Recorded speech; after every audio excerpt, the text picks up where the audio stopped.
Svake godine brojni ljudi pokreću promjene, međutim u njima rijetki uspijevaju, jako mali broj ljudi na kraju dođe do onog cilja koji su htjeli ostvariti.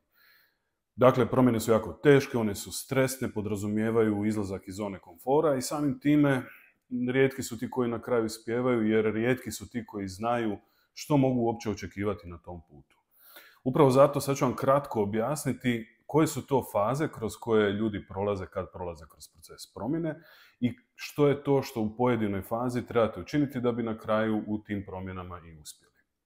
Dakle, prva faza u kojoj ne bi trebali pokretati promjenu je faza predkontemplacije. To je faza pred razmišljanje, prije razmišljanja. To je faza u kojoj vam se javila ideja da bi bilo zgodno nešto u životu promijeniti. Međutim, ako iz te faze krenete, vi ste daleko od toga da ste spremni za napraviti bilo kakvu značajniju promjenu i iskorak u svom životu. To je ona faza u kojoj vas netko nagovori, neko vam predloži ili vam doktor kaže bilo bi dobro da smanjiš unos slatkog, masnog, slanog. I onda samo kao kreneš jer je to bila dobra, pametna, zdrava ideja. Međutim, ako samo tako kreneš sa svojom promjenom, nećeš uspjeti. Druga faza je faza kontemplacije. To je faza, kako i sama riječ kaže, u kojoj bi trebali razmišljati o tome na koji način ćemo napraviti promjenu, ali važnije od toga zašto ju uopće radimo. Da bi uspjeli u procesu promjene potrebno je puno motivacije. I upravo iz tog razloga u fazi kontemplacije vaš je zadatak da se pitate zašto. Ali ne zašto jer mi je netko rekao ili nečiji tuđi razlog zašto, već onaj baš vaš razlog zašto. I taj zašto bi bilo dobro da ponovite jedno 10 puta, zapišete si odgovore zašto ja želim pokrenuti, zašto ja želim unaprijediti svoj život, zašto želim ostvariti svoj cilj. Osim što ćete se pitati zašto želite uspjeti u promjeni, zašto želite napraviti neku promjenu u životu, trebate se pitati i što je to što ja dobivam, a što je to što ja gubim s trenutnim i budućim. Rijetko se ljudi pitaju što dobivam s trenutnim, lošim, ali je jako bitno znati taj odgovor jer postoji nešto, neki razlog zašto toliko dugo ustrajete u nečem za što vi znate da nije dobro za vas. Isto tako trebamo se pitati što je to što gubimo u budućnosti sa pozitivnom promjenom jer vrlo vjerojatno nešto ćete izgubiti, nešto ćete morati maknuti iz svog života da bi nešto novo u svoj život ubacili.